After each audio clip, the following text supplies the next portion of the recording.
असतो मा सद्गमय तमसो मा ज्योतिर्गमय मृत्योर्मामृतं गमय।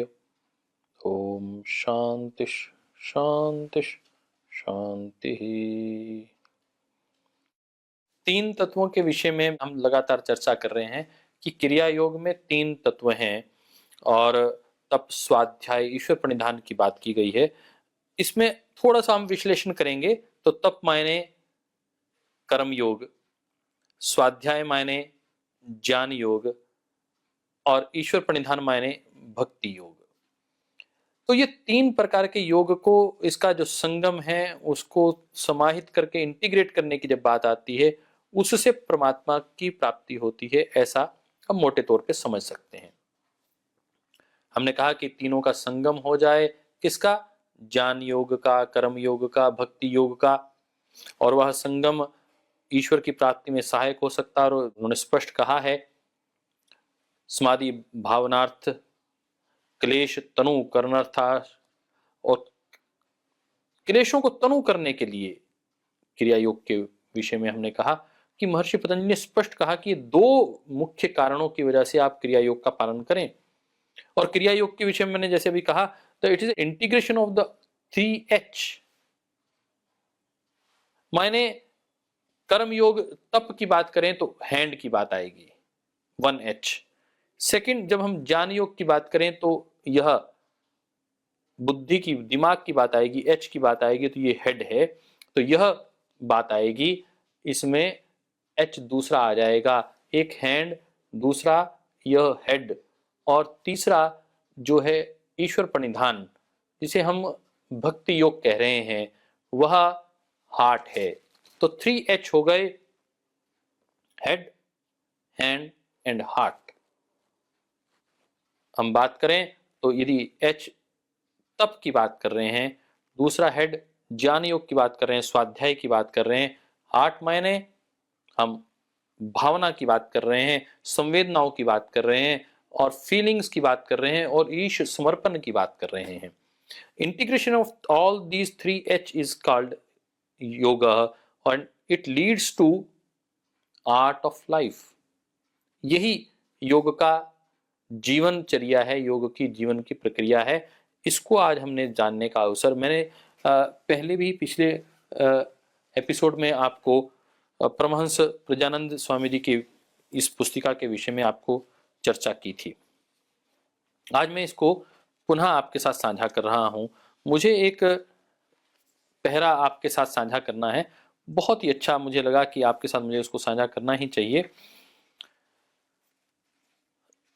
Here the says samadhi bhavanartha, being means as well as the goal of samadhi, practice of kriya yoga through self-discipline and surrender to God allows the path of samadhi to be smooth and weakens psychological disturbances. Hence my master emphasized kriya yoga as the quickest means of success. एक अनुभवी साधक, एक योगी बहुत स्पष्टता के साथ कह रहे हैं कि उनके गुरु ने इसको अनुभूति के आधार पर बताया कि यदि आपको साधना के मार्ग पर आगे बढ़ना है, किसी भी जीवन के क्षेत्र में आपको यदि सफलता प्राप्त करनी है, तो इन तीन तत्वों को, क्रिया योग को यदि आपने अपना लिया तो सफलता आपके अत्यंत निकट आ जाएगी। तो कह रहे हैं, as the quickest means of the success, just as putting on warm clothes in winter brings freedom from cold. जैसे गर्म कपड़े डालने से सर्दी दूर हो जाती है, एंड प्रोवाइड्स वार्मथ इनसाइड, और अंदर से आपको गर्मी महसूस होने लगती है। The practice of Kriya yoga brings elimination of misery and attainment of self realization. तो कह रहे हैं कि जैसे गर्म कपड़े डालने से अंदर से आपको गर्मी महसूस होने लगती है, ऐसे ही क्रिया योग का पालन करने से आपके सारे दुख, सारे क्लेश दूर हो जाते हैं, और आपको वह परमात्म तत्व का रास्ता उपलब्ध हो जाता है। तो मेरे को लगा कि यह विषय आपके साथ मुझे साझा करना चाहिए। और जो 3H की बात थी, by surrendering to God, renouncing the fruits are results of action and offering karma or actions to God, all ego is gradually eliminated. Thus, self-discipline and surrender to God are to be practiced in daily life. तो ये जो 3H की theory थी, लाहिड़ी महाशय ने भी इसके ऊपर अपनी विशेष बात रखी है, और वो भी ये कहते हैं, सह ही क्रिया yoga is an extra addition in some of the available text. This sutra highlights the immediate benefits of kriya yoga when it is practiced with implicit faith, love and loyalty. Here the sage specifically describes two prominent results through the sincere practice of kriya yoga. One is attainment of samadhi and reduction of afflictions and the miseries in your life. तो ये जो लाहिड़ी महाराज महाशय जी हैं, या इस प्रकार के जो परमहंस प्रज्ञानंद स्वामी जी महाराज जिन्होंने अनुभूत किया है उन समाधि के तत्वों को, जब वो इस बात को कह रहे हैं गंभीरता से, तो मुझे लगता है अपने को, सब साधकों को, हमारे जितने कार्यकर्ता हैं उनको, परम श्रद्धेय स्वामी जी महाराज बार बार इस बात को कहते हैं कि कर्मयोग को छोड़कर केवल मात्र भक्ति की बात करना, केवल मात्र ज्ञान योग की बात करना, केवल मात्र कर्म योग की बात करना, ये पूर्णतः अव्यवहारिक है। जब भी आपको योग की बात करनी है तो तीनों को समाहित करके बात करनी है। 3H का फार्मूला आपको सदैव ध्यान में रखना चाहिए। Hands, head and heart, all three should be involved. Integration of all these 3H will bring you to the path of yoga.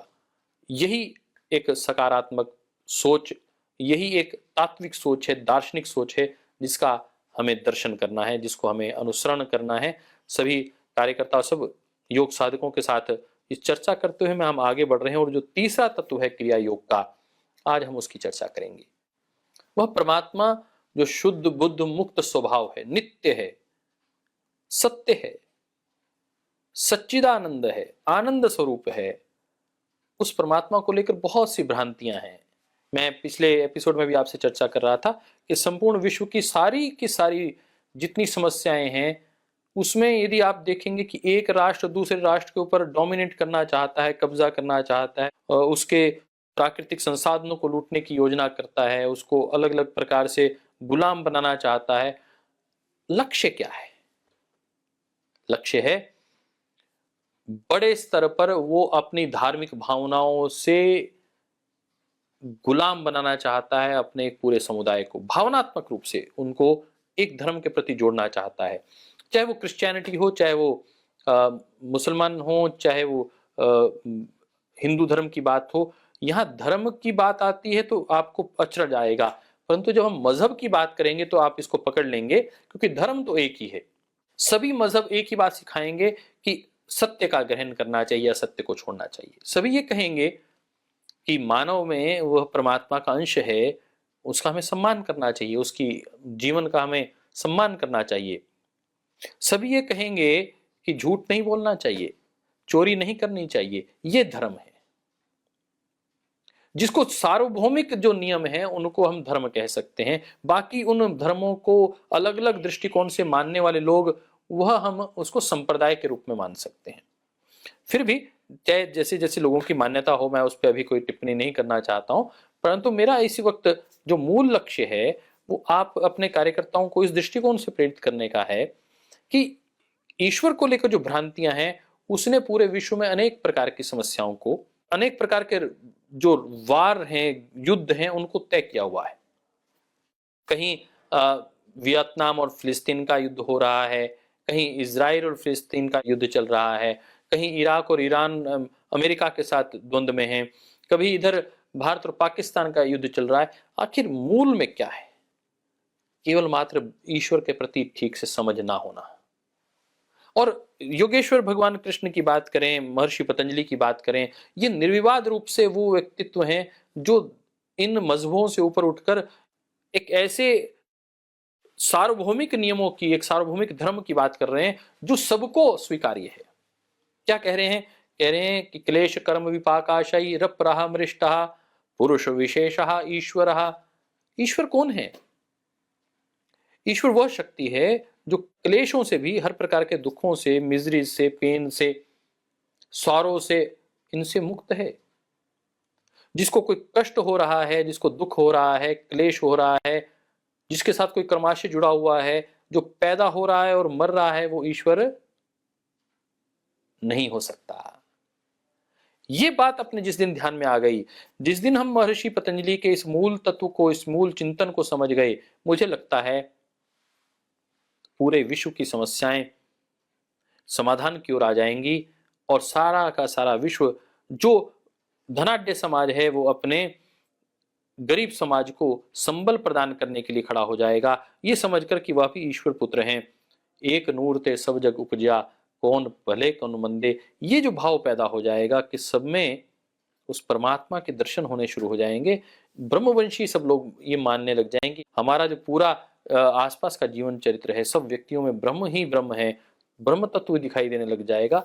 तो कहीं कोई क्लेश आ ही नहीं सकता, कोई कष्ट आ ही नहीं सकता, युद्धों की बात खत्म हो जाएगी। ये अणु और परमाणु बम, जो हाइड्रोजन बम बन रहे हैं, जिससे पूरी की पूरी मानवता खतरे में है, वह सब समाप्त हो जाएगा और उनका प्रयोग मानवता के हित चिंतन में हो जाएगा। आइए सब कार्यकर्ता मिलकर इस योग की भावनाओं को बढ़ाएं, योग के इस मूल तत्व को बढ़ाएं, और योग का जो मूल तत्व है वह ईश्वर का वास्तविक चिंतन है। और उसमें यह जानना जरूरी है कि क्लेश कर्म विपाक आशयी, अविद्या आदि 5 क्लेश हैं। हमने चर्चा की आपके साथ, कौन कौन से 5 क्लेश हैं? अविद्या, अस्मिता, राग, द्वेष और 5वां अभिनिवेश। हमने इसकी चर्चा पिछली बार भी की थी और अब फिर आपको याद करवा रहा हूं। शुभ अशुभ जो मिश्रित कर्म है, शुभ कर्म होते हैं, अशुभ कर्म होते हैं, मिश्रित कर्म होते हैं। उन कर्मों के फल किस प्रकार से आते हैं? सुख के रूप में, दुख के रूप में और सुख दुख के रूप में। उनके भोगों के वासनाएं, उनके जो भोग व्यक्ति करते हैं, उसके जो कर्माशय बनता है, उसकी वासना बनती है, इन सब से अपरामृष्टा, वह परमात्मा का कोई संबंध नहीं है। वो जीवों से भिन्न स्वभाव वाला चेतना विशेष, वह ईश्वर है। अविद्या, अस्मिता, राग, द्वेष, अभिनिवेश, इन 5 क्लेशों से शुभ अशुभ मिश्र कर्मों के फल, सुख दुख, उनके भोगों के संस्कार, वासना, इन सब से जो संबंध रहित है, ऐसी चेतना शक्ति स्वभाव पुरुष का नाम ही परमात्मा है। अब आप देख लीजिए अपने आसपास, जिनको हम ईश्वर मान रहे हैं, क्या वो जन्म मरण के बंधन में आते हैं? क्या उन्हें सुख दुख हो रहा है? क्या क्लेश और कर्माशय उनका बन रहा है? यदि बन रहा है तो वो परमात्मा नहीं है। इस बात को आपको समझना पड़ेगा। यदि आपने इसको समझ लिया तो मुझे लगता है बहुत सी भ्रांतियां दूर हो जाएंगी, क्योंकि वह परमात्मा जो है उसके विषय में अगले सूत्र में, ये 24वां सूत्र था पहले अध्याय का ही, जब बात आती है तो उसमें कहा गया है कि वह परमात्मा तत् निरतिशयम सर्वज्ञ बीजम, वह हर बीज का भी बीज है, सर्वज्ञ। तत्र उसमें निरअतिशयम, अतिशय से रहित, बढ़ती से रहित, सर्वज्ञ बीजम, सर्वज्ञता का बीज है। अतिशय सर्वज्ञता का बीज अर्थात ना किसी का ज्ञान उसके समकक्ष है, ना उससे ज्यादा है। अतिशय, वो सबसे अधिक ज्ञान वाला जो है वह परमात्मा, सबसे अधिक बल वाला, सबसे अधिक शक्ति वाला कोई तत्व है तो वह परमात्मा है। तो कह रहे हैं तत् निरतिशयम सर्वज्ञ बीजम, वो बीज है, वो मूल तत्व है, वो अनादि है, वो आदि तत्व है, वो किसी से पैदा नहीं होता, उल्टा वो सबको पैदा करता है, उससे सब कुछ प्रकट हुआ है। ये जिस दिन अपने को ध्यान में आ गया विषय, तो मुझे लगता है ईश्वर को लेकर जो भ्रांतियां हैं वो दूर होंगी, क्रिया योग घटित होगा। ईश के प्रति जितनी हमारी स्तुति बढ़ेगी, जितना हमारा समर्पण गहरा होगा, जितनी बड़ी शक्ति के रूप में हम उसको स्वीकार कर लेंगे, उतनी हमारी निष्ठा, उतना समर्पण का भाव, प्रेम का भाव उतना ही बड़ा हो जाएगा। कई बार बार ये विषय आता है कि ईश्वर और गुरु तत्व क्या मिले हुए तत्व हैं? गुरु गोविंद दोहु खड़े, काके लागू पाव, बलिहारी गुरु आपने जिस गोविंद दियो मिलाए। जब ये बात आती है तो आपको लगता होगा अचरज की स्थिति है, क्या करना चाहिए, क्या वास्तविकता है? अब इसमें 2 तत्वों को मैं अब आगे जोड़कर आपके साथ चर्चा करना चाहता हूं, और इसमें ये महर्षि व्यास का जो चिंतन है उसको साथ में जोड़कर बात करना चाहता हूं। वो कहते हैं कि जैसे अग्नि तत्व हर जगह पर उपलब्ध है। मैंने कहा कि ये पंच महाभूत से बनी हुई सारी सृष्टि है, तो एक व्यक्ति ने कहा जी पंच महाभूत से बनी हुई सृष्टि आप कैसे कह सकते हैं? तो हमने कहा अग्नि तत्व सब में होता है। हाँ होता है, मैं तो नहीं मानता हूं। तो हमने कहा यदि आप अग्नि तत्व नहीं मानते तो ये लकड़ी का टुकड़ा लीजिए और बताइए कि इसमें अग्नि तत्व है या नहीं है। कि जी इसमें अग्नि तत्व कहाँ है? यदि इसमें अग्नि तत्व नहीं होता तो बताओ फिर ये कितना ठंडा होता। आज बाहर टेम्परेचर 2 डिग्री है, आपके अंदर यदि अग्नि तत्व नहीं हो तो बताओ आपका 37 डिग्री टेम्परेचर कैसे है? आपके अंदर अभी भी 37 डिग्री टेम्परेचर है। बाहर का हमारा आज हरिद्वार का टेम्परेचर 2 डिग्री है। अर्थात वह पंच भौतिक हमारा शरीर है। इस पुस्तक में एक टेम्परेचर मेंटेन्ड है। लकड़ी का टुकड़ा लेंगे, एक पत्थर लेंगे, यदि वो उसमें परमात्मा में वो 5 पंच भौतिक तत्व नहीं होता तो उसमें वह अग्नि तत्व नहीं होता तो वो कितना ठंडा होता, आप उसकी कल्पना कर सकते हैं। गुरु और ईश्वर तत्व की जब बात आती है तो मुझे बहुत सहसा एक तत्व ध्यान में आता है और वो है अनुग्रह करने का, कि बिना कारण से बिना प्रयोजन से जो अनुग्रह करें वह गुरु और वही ईश्वर तत्व है। मैं इसमें से उसको आपको थोड़ा बताना चाह रहा था कि सामान्य ज्ञान मात्र प्रस्तुत करके निवृत्त हुआ अनुमान प्रमाण पदार्थ के विशेष धर्म को बताने में समर्थ नहीं होता। इसलिए ईश्वर के संज्ञादि विशेषों का ज्ञान आगम प्रमाण से प्राप्त करना चाहिए। केवल अनुमान से आप सोचें कि वहां धुआं निकल रहा है तो वहां अग्नि होगी, ऐसा अनुमान से या प्रत्यक्ष दिखाई दे तब हम मानेंगे, तो कह रहे हैं ना, आगम प्रमाण से जो शास्त्र कह गए हैं, हमारे बड़े कह गए हैं, उनको मानकर आपको ये मानना पड़ेगा। उस ईश्वर का कोई अपना स्वार्थ नहीं होता और फिर भी वे प्राणियों का अनुग्रह करना उसका प्रयोजन है। ज्ञान एवं धर्म के उपदेश के द्वारा कल्प प्रलय एवं महाप्रलय में सांसारिक लोगों के उद्धार को करने के प्रयोजन के साथ जो पुरुष ये चेतन आत्मा कार्य कर रही है वह परमात्मा है। एक शब्द याद में आएगा, वो मैंने कहा गुरु और ईश्वर दोनों तत्वों के साथ वो शब्द जुड़ता है और वह है अहेतु की कृपा। किसी हेतु के साथ आपके साथ प्रेम करना यह गुरु तत्व नहीं है, यह ईश्वरीय तत्व नहीं है। अहेतु की, बिना किसी हेतु के साथ आपके अंदर उस ईश कृपा को मानकर प्रेम करना और उस प्रकार आपका संबल, सहयोग और आपका सहारा बनना, यह ईश्वर गुरु की कृपा है। मुझे लगता है ये अहेतु की कृपा इन दोनों तत्वों को जोड़ने का काम करती है, दोनों में जो भिन्नता है उसको कम करने का काम करती है। परंतु उसके साथ जब हम निरतिशय की बात करते हैं कि वह परमात्मा निरतिशय है, तो वो बड़े से बड़ा तत्व है। यदि हम कहें कि पृथ्वी, तो पृथ्वी से बड़ा ये पूरा ब्रह्मांड, और हम एक यदि सौर मंडल की बात करें तो ऐसे सैकड़ों सौर मंडल हैं। कितना बड़ा परमात्मा होगा, कितनी बड़ी उसकी ताकत होगी, उसकी कल्पना मात्र कर सकते हैं। और जब बात करते हैं निरतिशयम की, तो वह छोटे से छोटा कण भी है। वायरस, जो बैक्टीरिया, हम कहते हैं कि जो चीज हमें आंख से दिखाई देती है उससे 100 गुना जो छोटा तत्व होता है वो बैक्टीरिया होता है। आप समझ सकते हैं, नैनो टेक्नोलॉजी की बात कर रहा हूं। और यदि एक सामान्य आंख से जो चीज आप देख सकते हैं उससे 500 गुना जो छोटी चीज होती है वो वायरस होता है। बैक्टीरिया को जीवाणु कहते हैं और वायरस को विषाणु कहते हैं। और उससे भी जो सूक्ष्म है, जो आंखों से वायरस और बैक्टीरिया आज वर्तमान में दिखाई नहीं देता, नहीं दिखाई दे रहा ना, मास्क डाल के घूम रहे हैं। ये दिखाई देता तो पकड़ लेते, और कहते हैं भगवान दिखाई नहीं देता। अरे वायरस तो तुमसे दिखाई नहीं देता और भगवान को देखोगे? वो भगवान जो उस वायरस से भी उससे कितना छोटा होगा, वो जो अणु से भी अणु है, निरतिशयम, वह जो बड़े से भी बड़ा है। आप लाखों गैलन पानी जिस समुद्र को संभाले, पृथ्वी चल रही है, घूम रही है, और फिर भी पानी, समुद्र अपने अपने स्थान पर काम कर रहे हैं।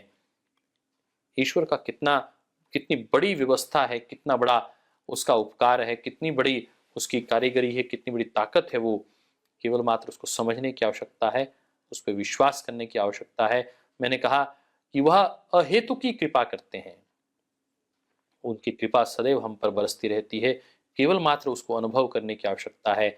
हम उसको अनुभव करें। यह जीवन, ये प्राण तत्व जो आज हमें मिल रहे हैं, ये उनकी कृपा का ही पात्र हैं।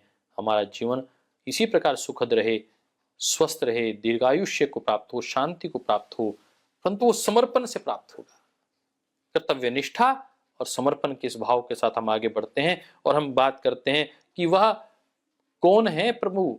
तो कहते हैं सा एषः पूर्वेशाम अपि गुरु कालेन न अवच्छेदात। वो गुरुओं का भी गुरु है, वो परमात्मा की हम बात कर रहे हैं, जो अहेतु की कृपा करने वाले गुरु हैं, अहेतु की कृपा करने वाली माँ है, पिता हैं, आचार्य गण हैं, वो उनका भी गुरु है। ये तीन गुरु माने गए हैं मूल रूप से, माता, पिता और आचार्य। आपके जो मेंटर हैं वो आपके अहेतु की कृपा करते हैं, वो आपसे कुछ नहीं चाहते, बदले में केवल आपका प्रेम, भावनात्मक रूप से आपका, वो आप भी दें तो बहुत अच्छा, ना दें तो भी बहुत अच्छा, तो भी वो खुद मस्त हैं। परमात्मा और गुरु को लेकर आपके मन में द्वंद्व उठता होगा। मैं इस बात को मानता हूं, गुरु और ईश्वर को लेकर एक आपके मन में एक उत्सुकता रहेगी कि आखिर ये क्या बात कह रहे हैं। देखिए, जहां श्रद्धा नहीं होती ना, वहां सब चीजें समाप्त हो जाती हैं। श्रद्धावान लभते ज्ञानम, ज्ञान भी बिना श्रद्धा के प्राप्त नहीं हो सकता। आइए हम श्रद्धावान बने तो ईश्वर की कृपा हमें प्राप्त होगी, हम कृपा पात्र बन जाएं। यदि पात्र बनेंगे और कृपा नहीं प्राप्त होगी तो भी हम आगे नहीं बढ़ सकते। तो कह रहे हैं कि गुरु को जो शरीर दिया है वो भी ईश्वर ने दिया है, गुरु को जो ज्ञान दिया है वो भी ईश्वर ने दिया है, जो विद्वान वो बने हैं, जिनके अंदर वो प्रकाश हुआ है सबको समाहित करने का, अहेतु की कृपा करने का, वो सामर्थ्य किसने दिया है?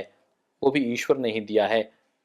तो ईश्वर के उस सामर्थ्य को जीवंत अभिव्यक्त करने वाले गुरु तत्व होते हैं, हम उनको नमन करते हैं।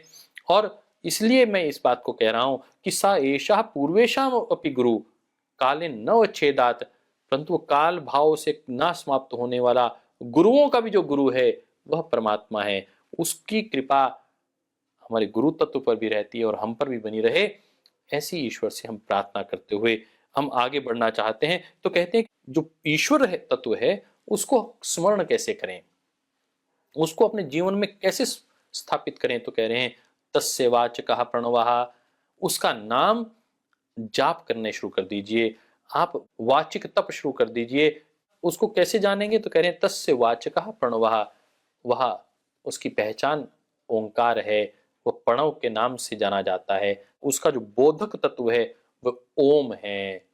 इसलिए पतंजलि योगपीठ के कार्यकर्ता कितने सौभाग्यशाली हैं कि परम श्रद्धेय स्वामी जी महाराज ने, उन्होंने संबोधन में ही ओम तत्व को डाल दिया है, ईश्वर का नाम ही उसमें डाल दिया है। कई घरों में ओम प्रकाश नाम रख दिया जाता है और बार बार ओम ओम के बुलाया जाता है ताकि वो ओम याद रहे, ओम का नाम याद रहे, वाचिक शब्द बन जाए। मेरे पिताजी का नाम भी ओम प्रकाश है, तो श्री ओम प्रकाश नाम होने से क्या बात, परिवार में पहले नाम ऐसे रखे जाया करते थे। तो मैं कह रहा था कि ओम का बार बार नाम लेना, स्मरण करना, यही ये बड़ी अत्यंत महत्वपूर्ण बात है। और अगला जो विषय है वो सबसे महत्वपूर्ण है कि ईश्वर का नाम यदि ओंकार है, परंतु उसको बोलना कैसे है। तो कह रहे हैं तत जपः, उसका जाप करिए, तत् अर्थ भावनम, परंतु कैसे जाप करिए? अर्थ की भावना के साथ कि वह परमात्मा ओम भू, ओम भुवः, ओम स्वः, वह बुआ मतलब वह दुख दूर करने वाला, स्व सब प्रकार के सुख देने वाला परमात्मा, वह सदैव हमारी रक्षा करे। ऐसी स्मरण करते हुए उन यदि वाचिक जप करते हैं तो निश्चित रूप से ईश्वर की कृपा हम पर बरसेगी। और ये क्रिया योग, तप, स्वाध्याय, ईश्वर प्रणिधान, ईश्वर के प्रति समर्पण के साथ ये 3 H, हार्ट, हैंड और हेड, ये तीनों ज्ञान योग, कर्म योग और भक्ति योग जब मिलेंगे तो निश्चित रूप से योग प्रकट होगा, हमारा जीवन प्रकाशित होगा। इसी भाव के साथ आपसे विदा लेते हैं। आप क्रिया योग को अपने जीवन में अपनाएं, स्वाध्यायशील बने, तपस्वी बने और अपने कर्मों को ईश्वर के चरणों में अर्पित कर दें। ओम शांतिश शांतिश शांति।